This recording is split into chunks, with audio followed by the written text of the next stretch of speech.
There we go. The cameras are rolling now. Good morning, Brad. Brad, I only want the audience to, Brad, we only been on the phone for like 3 minutes and he's already teasing me. And, you know, I Fresh think coffee, baby. Oh, no mustache wax today. Damn. really? No, I see. No, I forgot. we got our coffee cups though. Life is good. As I was telling Kurt just a moment ago, I got my Massachusetts license renewed yesterday. Excellent. And for that, I had to do 3 hours of CME training, which I did, including 2 hours of cognitive bias training. Wait, CME is Continuing medical education. Yes. Okay. And so they wanted me to talk about they wanted me to learn about implicit bias for 2 hours, which I did. And I learned some fascinating things. I did get my license so that everybody knows. Life is still, everything is on stable footing. So what happened was they taught me about implicit bias. And in the process, I had listened to a lecture by a minority female doctor talking about implicit bias and why we need to train in it. And one of the things implicit bias is implied to be regarding race and racism. And this doctor, she said specifically, as we know, race is a social construct, which is what I call race denialism. Okay. And they use the term racism as a weaponization of race. The weaponization of race. Which is, if you do something that suggests race exists, you're a racist.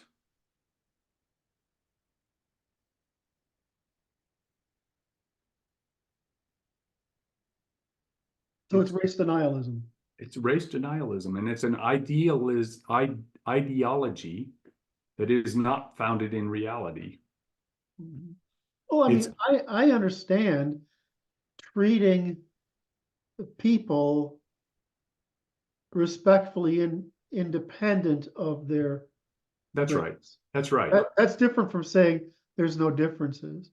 It's certainly different in medicine because there are racial differences in all sorts of factors. I didn't realize how many there were. And as a social scientist, it's really obvious to me that there are. Oh yes. As a behavioral scientist, I'm all too painfully aware of those differences, although most of those differences are heavily biased towards class size, in other words, we tend to stereotype a group of people by the distribution of the class size. That's right. Right. And so, you get the Ashkenazi stereotype because they've killed off or gotten rid of all the people who couldn't pass bar mitzvahs and Muslim mitzvahs. That's right. Right. And then you have Africans who have been in a disease gradient that's really brutal, so they have to mature really quickly. And so they have lower neoteny. So you have this, and you have Asians that are highly neotenous because they've been in the environment they in. We're sort of in the middle, and the MENA, right, and Middle East, North Africa, they're sort of between us and the Africans. And these are just differences in distributions, but there are minor differences in cognitive structure. In other words, it's not just cultural, that there's a difference in Ashkenazi linguistics versus East Asian linguistics, right? Because intelligence is biased one way or the other, right? Right. A little bit. So those things are just true. But so it's one thing to tell the practitioner, as me as a person, I'm going to treat you with respect. I don't give a shit until you treat me otherwise, right? Right. But when you tell a doctor or a social scientist or a behavioral scientist or a psychologist or a jurist, in my case, right, what you're really doing is you're not allowing those people to engage in a full accounting. That's right. It's a prevention of full accounting. That's right. That's the intention. And that's why. Isn't it a way? Sorry, Brad, I know this is your topic, but isn't it just a way to prevent demand for integration into whiteness. In other words, Right. that's what. I saw your post yesterday, which I found to be quite good. Um, yeah, it seeks to eliminate whiteness. Mhm, And it's like is genocidal. It is um called civilizationally destructive, mhm, and it's intentionally so, and it doesn't account for that. It doesn't care mhm, because it denies the race. mhm. So it's race denialism is genocidal in its function, which is it's let's just mix it all up and then see what happens. Is they think it will be better and they presume it will be better, but they cannot prove it will be better. And that's the idealistic functionality. Yes. And it goes to the premise that it's like they seek to abolish whiteness because they don't like how God put the world together. Yes, because we're most correspondent with the laws of nature, and so they're hating whites and whiteness as a proxy for hating God and nature. That's how I gauge it. And the the lecture from the doctor made it painfully clear. Painfully clear that their objective is. They seek they call it anti-racism, which is the destruction of races, specifically the white one, because the people who are implicitly self-defensive, right? You have a bias, and it's like you're biased to protect your people, and they regard that as pathological. Mhm. And it can be construed as pathological because that is the path necessary for survival.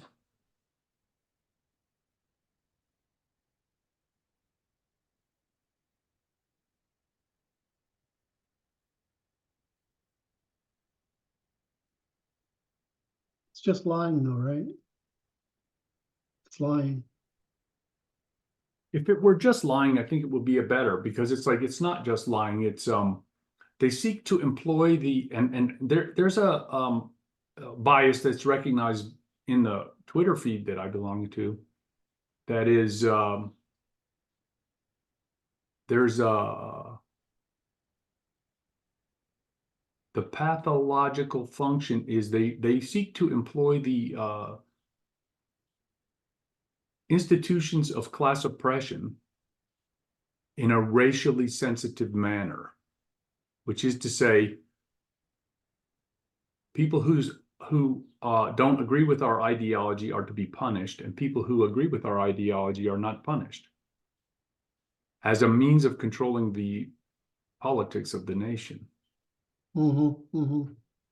And that's kind of the way I see it.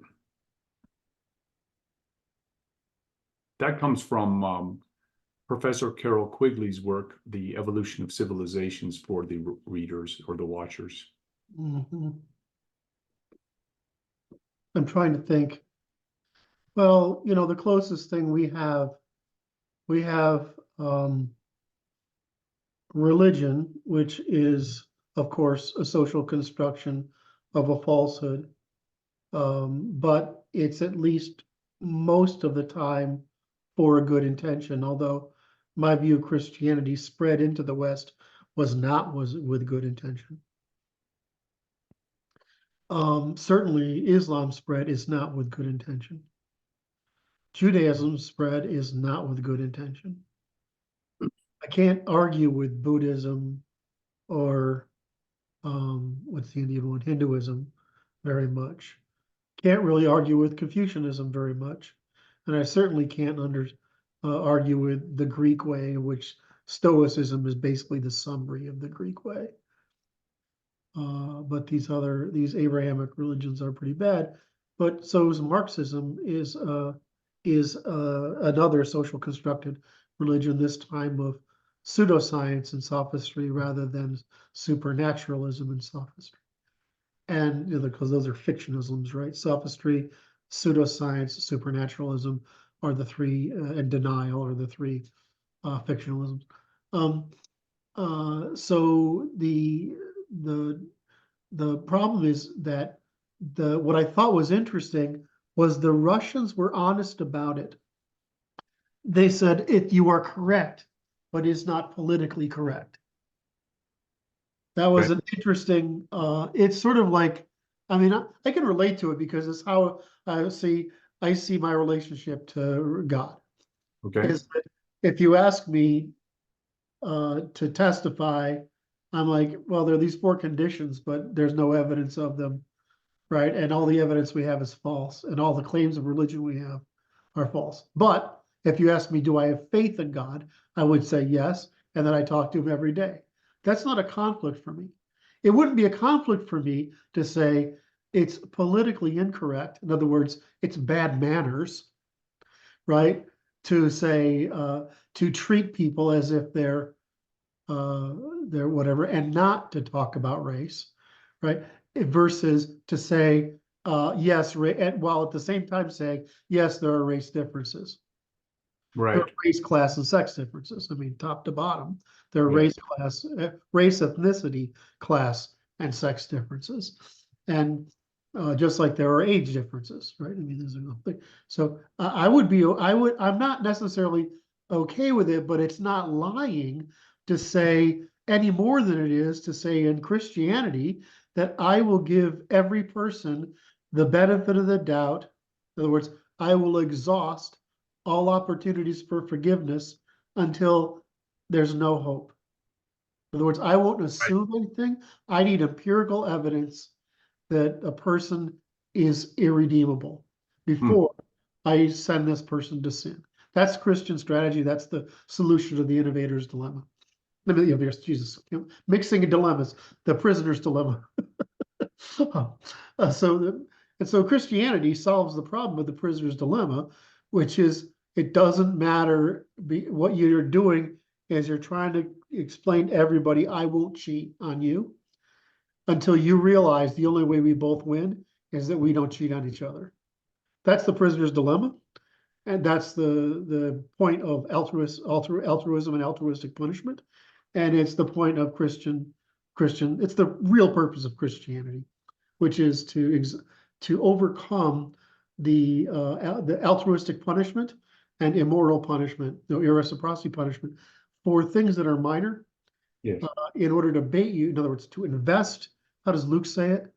You invest in the Yeah, it's forbearance. You forbear those costs as a means of investment in the domestication of other people. Now, I wanted to reflect upon these Abrahamic religions, and I will tell you the greatest lie which I have detected, which is it's monotheism. Okay, they all claim to be monotheistic, and they claim to worship the same God. Yes. And that is the lie, because they don't. No. And so there was and I don't know how to do the Google, word frequency associations. If you do, Yes. you could share that, because there's a word frequency association which is Judeo-Christian. When was that term utilized? It is the lie, because the Christian God is not the same as the God of the Israelites. Which word do you want me to check? Judeo-Christian. Oh, who posted this the other day? Yes. Which is Daniel. But I would like you to share it so that the audience can look at it too. I can do that. Because it's a recently employed term, and it is propaganda, in my opinion. Yeah, it's what I find it very offensive to use the term. Share screen. Yeah. Oh, You okay. can do it. Yeah, sorry. This is the first time I'm setting up my computer, Yes. and so there are things that permissions. Oh, extra steps. Okay, it tells me I'm gonna have to after this session, we're gonna have to, You have work to do. well, we're gonna have to stop and start. Yes. So can I show you my screen, I think you can do it, Kurt. your screen? Yes, But now I ask for you to demonstrate it. There it comes. all right, There it is. there it is. 1960. Well, as in many things, there was a little blip there Yes. as the Marxists tried to get it to launch it. Yes. It failed. It failed until the World post War II. because now the Jews had legitimacy that they didn't have before. And after 1940, they flooded into the West, and you've seen this peak in the 80s and then peak in the post 2000s, although it's declining now because, of course, the right is having an effect on this. So yeah, I don't understand this. I understand the word Abrahamic, and I understand the words Jewish. I understand the words Christian, and I understand the words Muslim. Why do I hear a fan running? But in the end, the issue is whether why would you put Judeo-Christian together, and other than to mislead the similarities about them. And when It's to conflate the Christian God with the Jewish God. and they have nothing to do with each other. You can see what I'm doing here. I can't clean up my workspace a little bit. So and it's just a means of deception, but this is what happened. The post-war period, they moved the left here, right, from Germany, and they capture the universities by the 1960s, and then it takes them a while to saturate the population. And of course, it really happens. You can see this here. See this 1990 thing? Yeah, what's that? It's really the 1990s where the race Marxism starts to take place and spreads. What we call woke race Marxism tends to spread. So it's a great example of how word usage works its way in a population. What is the other one? Here's the other one I do. Oh, that's good. Right. So this is fascinating because you see the build up to it, and it peaks during the World War period, right? And then it ends, and then it slowly builds and it decays off. Now we've been working at it since here, right? So we're trying at it, and so we're getting it in somewhere, but it's not being used in the literature. Let's see. I don't know. I don't think we can test this word. Oh, What does it say? Yeah. I don't think we can. Yeah. Okay. So this is I would have to be able to disassemble this. I'm working on this, but again, they're trying to make it go away. So it's pretty scary. Anyway, that's good. So I want to recap a little bit so that I wanted to talk to you this day about the race denialism that goes with the current ideological system that's being employed against the West, anti-racism, which is interesting. Here it is. We want to colonize you and get all the good stuff you do, but we don't want to pay the cost of it. So that's all that's happening. No, we want to know that's not what's happening. They're ditching their lower class in their own home country. That's true. Also. And they're seeking to take over the helm. It's piracy. Okay, agree with you. Sorry. No, I would just say this. I agree with you. So Anyway.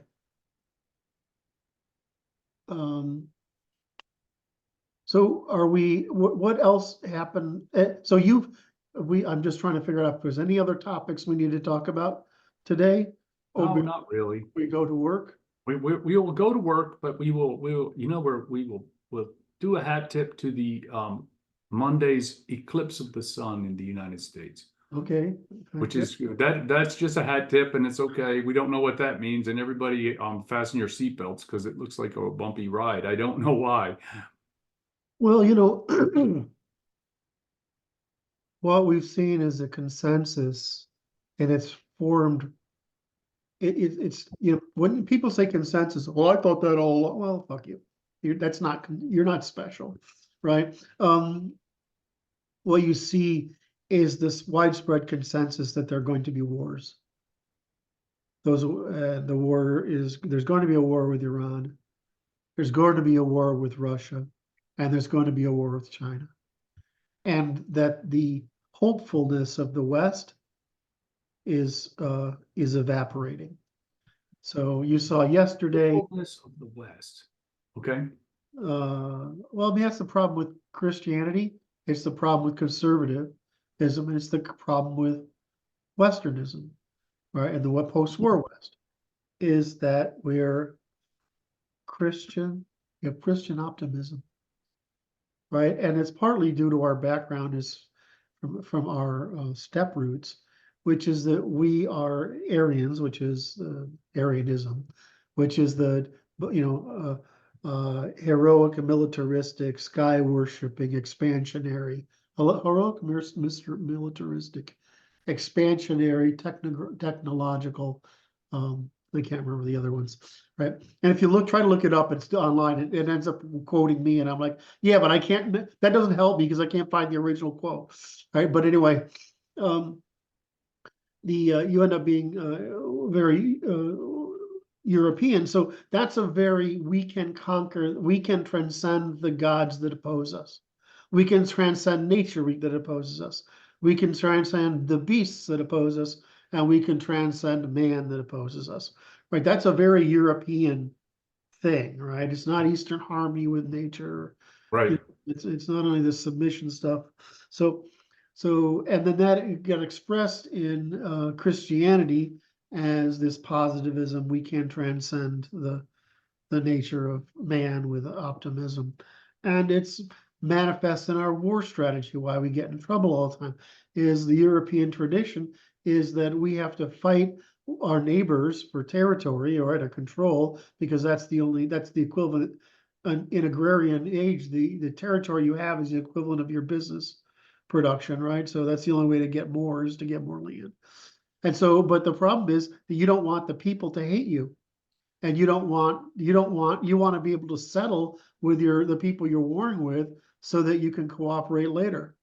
And so we have this means of when the war is decided, we get out of it, right? Well, look what that happened. We should have finished. MacArthur was right. Wait, whoa. Patton was right. I have to interject here.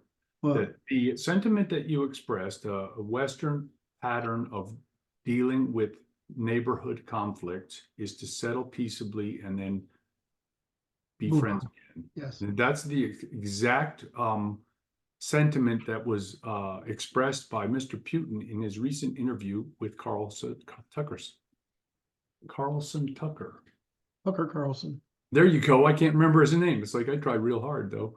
But and so it is the exact opposite of that sentiment expressed in the 20th century by the Judeo-colonized Western powers warring against Germany, which was collective punishment. We put both Germany and Japan back up. After they were collectively punished, right, and harmed and what do they call it? Unconditionally required to surrender, no conditions. Right. That is not the Western way. Yeah, the Western. We are not, Western civilization is not under Western civilizational control.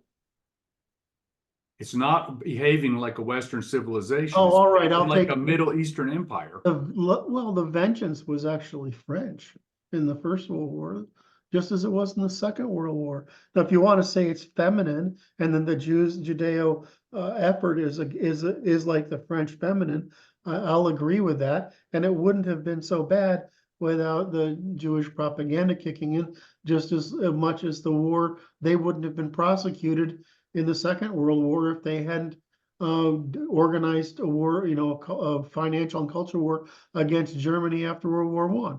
So I mean, yeah, the Jews get what they want, but you're trying to feel like I'm arguing with Martin now. You're trying Good. to draw attention to something that's really important to you, and you're angry about, and I'm trying to make a broader point. And now you're going to urinate on the fire hydrant of my point and mark your territory, conceptual territory. So my point was simply that we have this foolish optimism, right? Hmm. And this is a very old thing when you really need to defeat your enemy completely. So that and then make sure that they, in other words, whatever made it possible for them to go after you, you Hmm. need to defeat them completely. Yes. Not You need to not just settle matters. Europeans settle, but you have to defeat non-Europeans.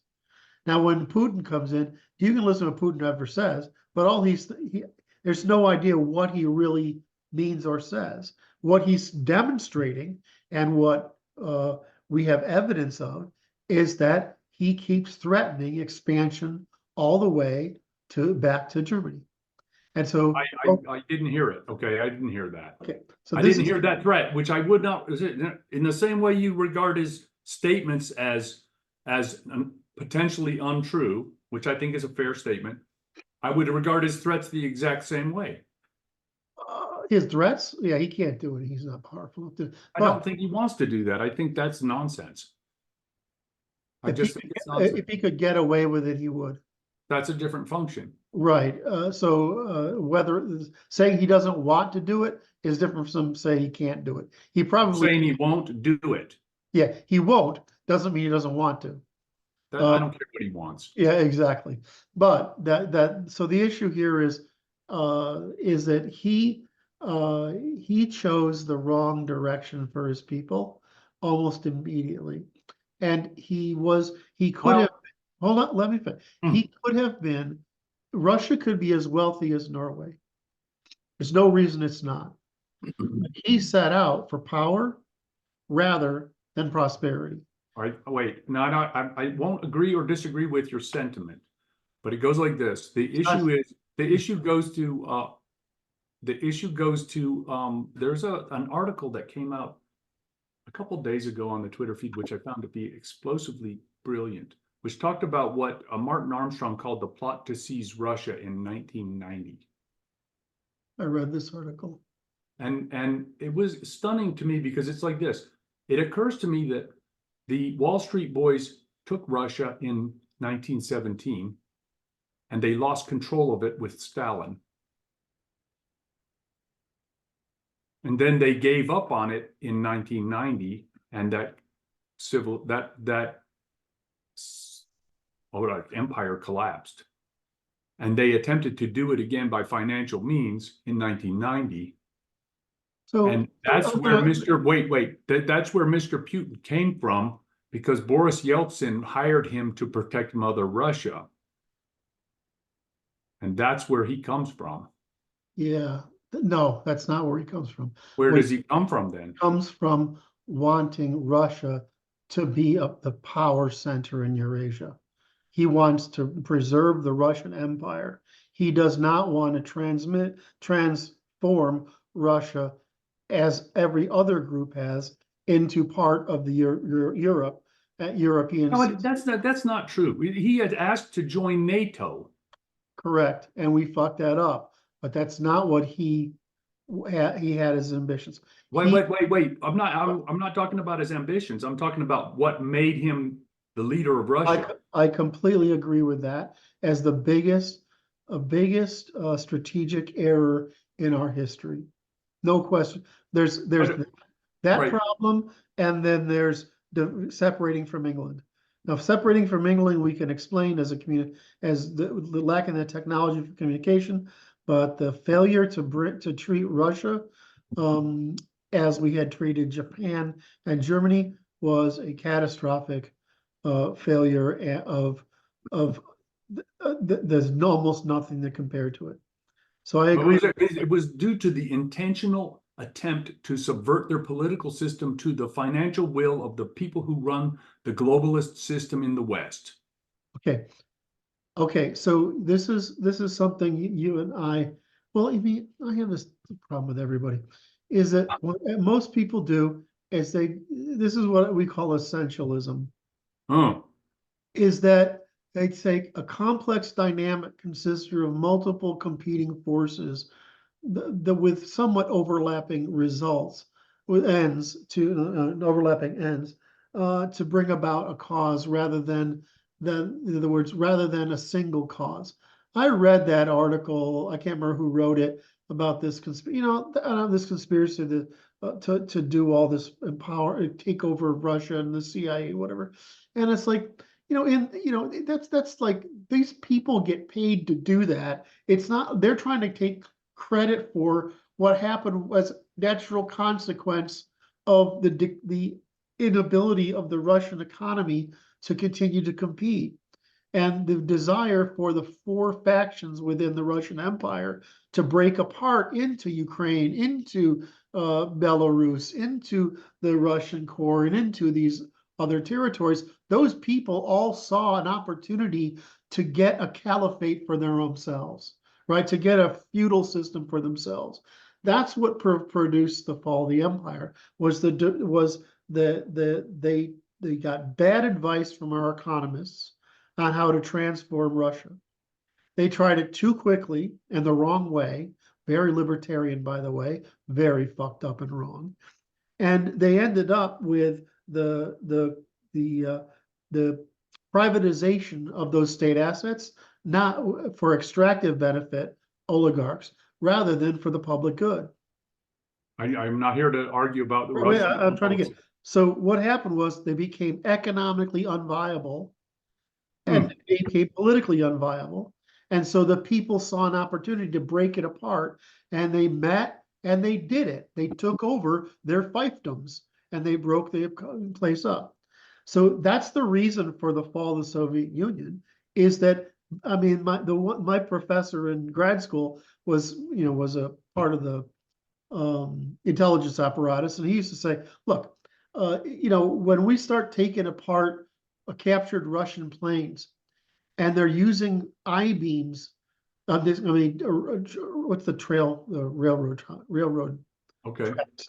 Railroad tracks. They're not I-beams, but close. Railroad tracks as reinforcing struts, right?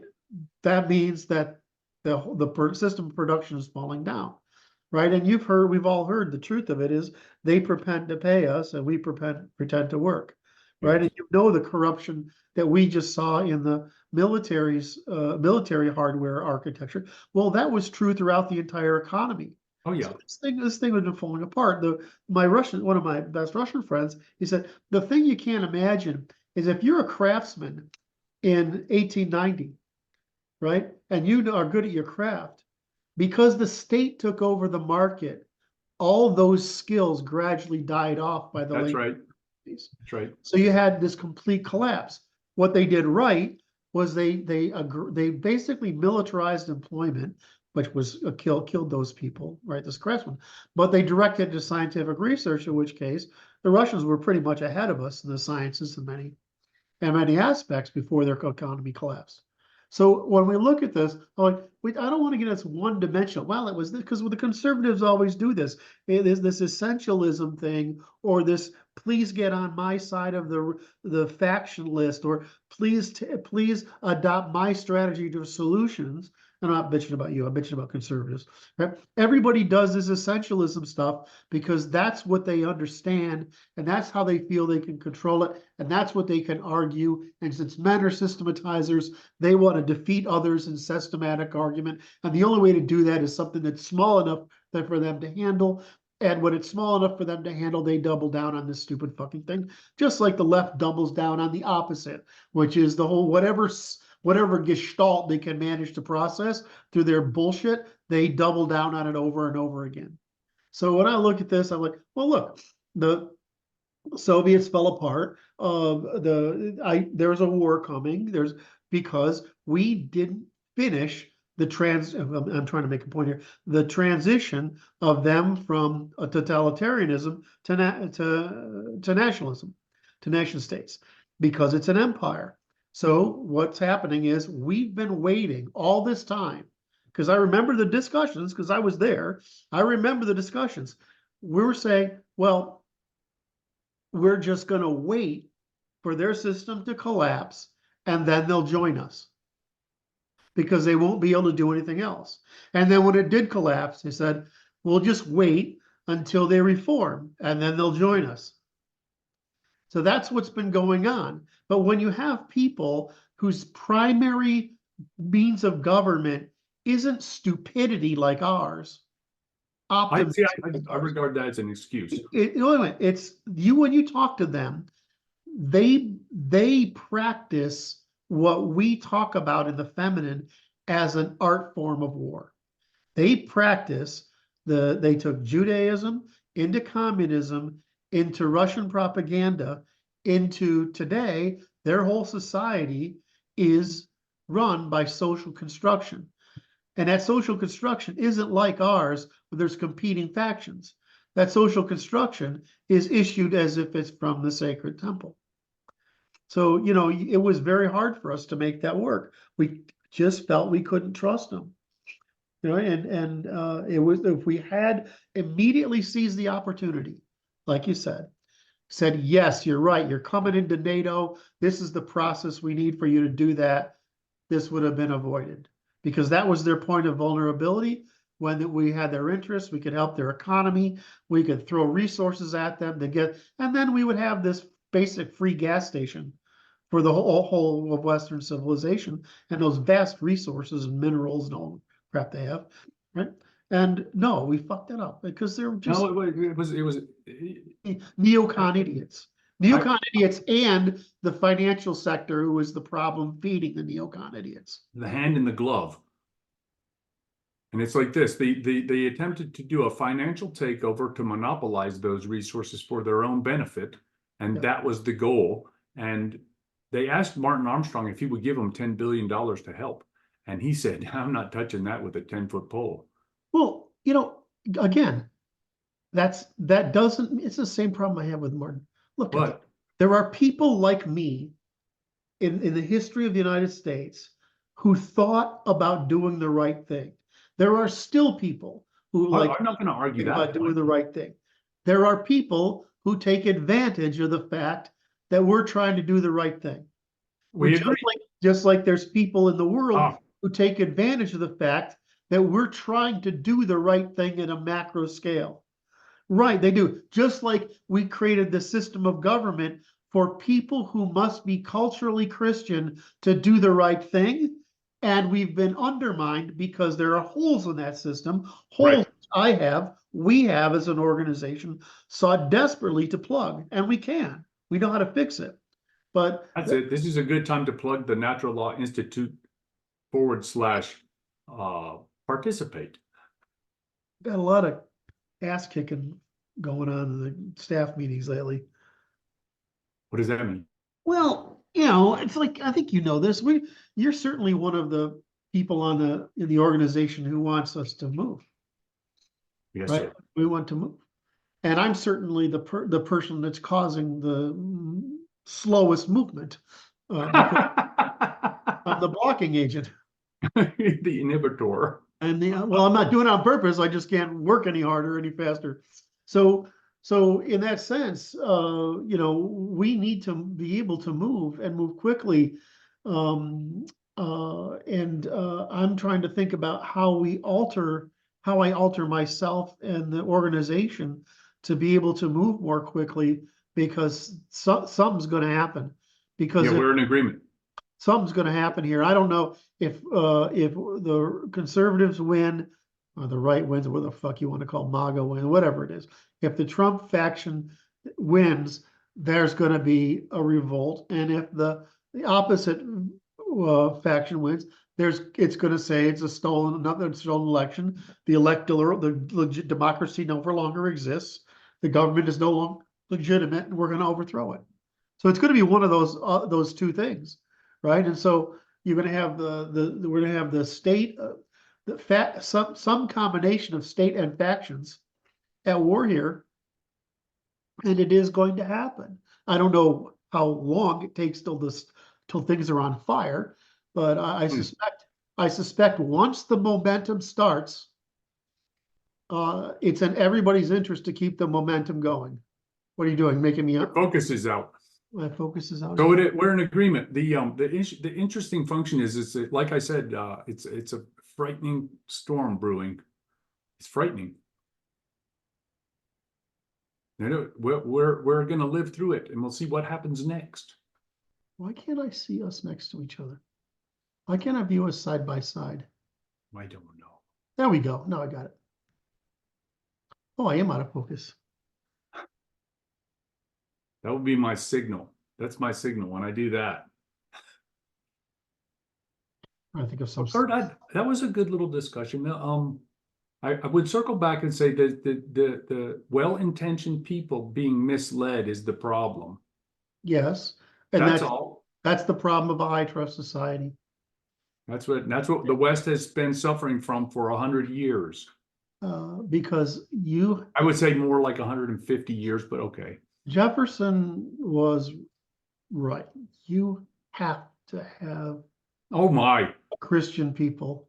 Yes. And you have to have an institution, which he called the church, but whatever, that institutes that culture in a people, or manners, ethics, morals, and virtues. And you need the rule of law. And then you need adversarial competition, which is commonality, concurrency, and in all among the regions and classes and now sexes, in order to maintain it all. And so it's a delicate balance. What we call the ternary, trifunctional is a delicate balance, and it's hard to manage if you have hostiles, because specifically because we're more permissive. That means we're more vulnerable. So that means we have to be more disciplined about suppressing sedition and undermining sedition and treason. And so what we've done, I've done, you've done, the team has done, has reformed the law basically to make their technique, which is seduction to false promise, right? Lying, fraud, is in order to socially construct lies that are divergent from the laws of nature.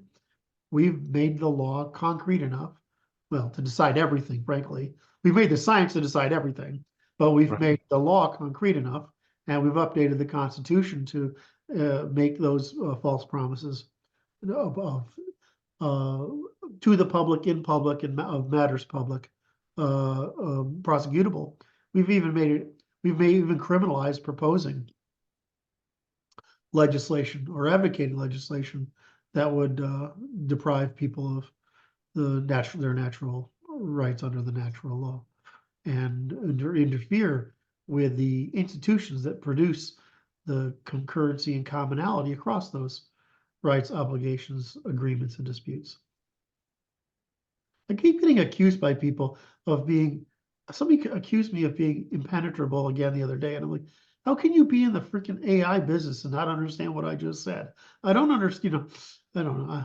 I just lose my faith in humanity. It's like my wife used to tease me whenever I'd trick her on something. She says, breaking those little, I prank my wife all the time, right? Because you have to, right? And so she's breaking those little bonds of trust, right? Well, of course, that's like trash talking among men. It does the opposite, right? It increases the trust because you know that the person, no matter what you're hearing, the person is going to always support you. But what happens in the greater scheme of things is they undermine our little bonds of trust, but because it's not a one-on-one relationship, right? Because it's a disinformation relationship, we can't correct it. And so But they're this is interesting. This goes to there's a discourse about free will and the denial of free will by liars, in my opinion, yep, and their use of that in social construction yes, and the association. There's a Venn diagram that between there, which talks about another set, which is hate speech laws and the prevention of free speech. well, that's feminine, right? But that what they mean is they don't want to self-regulate and they don't want to adapt. But they're And justifying it with those arguments. yeah, I know. And that's all. I'm just saying it to get it. It wasn't said. It's implicit, and it's like it needs to be explicit, in my opinion. It does. So those regulating free speech to control political speech that is based on lies is a very reasonable outcome. Mm-hmm. Mm-hmm. I just have to say it. I don't know why it's so difficult to do this. I mean, fraud is fraud, and you can't have it. And sorry, and Not sorry. you know, Sorry, not sorry. I'm not sorry. Sorry, I'm not sorry. And if we have to do that by force, we have to do it by force. Because that's how all order is created, by the threat of force, right? I mean, you create you use force to suppress the alternatives to reciprocity, but reciprocity requires truth, right? And it requires you don't bait people into hazard. Okay, so I want to talk about one other thing. Is I wrote this What's piece, that? yes, I wrote a draft of my understanding of the Trinity versus Trinitarian logic yesterday. And since you did comment on it, and I didn't see it. I didn't see it. I saw some beginning of religion thing that I enjoyed a lot. What is the title of this one? It says assisting Dr. Brad and Dr. Jones with the Trinity as a reflection of the Trinity logic of the universe. I had a lot of fun arguing with the different AIs about quite a few. I was having it was hysterical because they just doubled down on convention, whatever the convention is, right? At least you can talk Claude out of it by demonstrating your moral purpose. But anyway, I'm looking for it in your feed. Reformation of, there it is. Okay. So I have not read it. And well, it's not very complicated. When I basically do the father, masculine force defense, son, feminine inclusion, seduction, care, and the Holy Spirit as cooperation between the two, which is what I was able to get out of my research, which is what unifies the three of them. And then the failure of cooperation is negative, right? The falsehood, which equals collapse. And then so I basically then said this mirrors positive spin charge versus negative spin charge. yes. Stable equilibrium, matter, negative entropy, or the collapse that I mentioned earlier. So, so what I'm trying to get, so if we consider that the idea of God and laws of the universe are closely related, either in identity, in other words, they're the same, or in causality, meaning one caused the other, then it provides a basis for legitimizing the concept of the Trinity.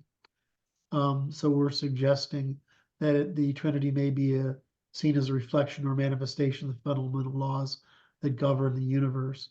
In this context, Father, Son, and Holy Spirit could be understood as the personification of the essential principles that underlie reality. By drawing these parallels, we're trying to inviting theologians to consider the Trinity not just an abstract religious concept, but a reflection of the deep structure of the cosmos. I think they would agree with that premise. That's I like it. I mean, it's a good synthesis. It's a non-false synthesis. And frankly, when we look at the ternary logic of causality, it's basically what they're saying. They're just trying to justify that Jesus is divine. That's what they're really trying to do, right? And so that because that's how they get the legitimacy for Jesus. And so that's the purpose of the Trinity, is that legitimization. But the But in the end, the reason it's legitimate is because it mirrors the trifunctional structure of the universe, So which it's is, like I would not argue that they're trying to legitimize that. Their understanding of it is Trinitarian. That's the advance. That's the intellectual advancement that took place Western civilization. okay. I will not counter it. I will stick with justification, but I understand what you're saying. Thank In you. other words, they have to explain it. They have to explain the divinity of Jesus in some way that is a tenet of the faith that's persistent. Otherwise, he'll do what most people later did, which is say he's just a philosopher, right? And speaking in the language of the Semites. Because he really doesn't say that much. I mean, if you read the Jeffersonian Bible and you go to the New Testament and take out all the stuff other people said, Yes. and say what he said, he doesn't say very much. And it's a pretty simple message. I mean, it's not like Confucius where it's fucking complicated. I mean, that fucking guy's complicated. I mean, let's get into, did I do it again? So, or like Hegel. Oh my. I mean, God, I It's mean, like overripe fruit. Philosophers just are over the I mean, top. I mean, Kant, I can see what he's trying to do. You get to Hegel, I'm like, okay, now I see what you're doing, but geez, man. And then who's the one I pick on all the time? The German Oh, being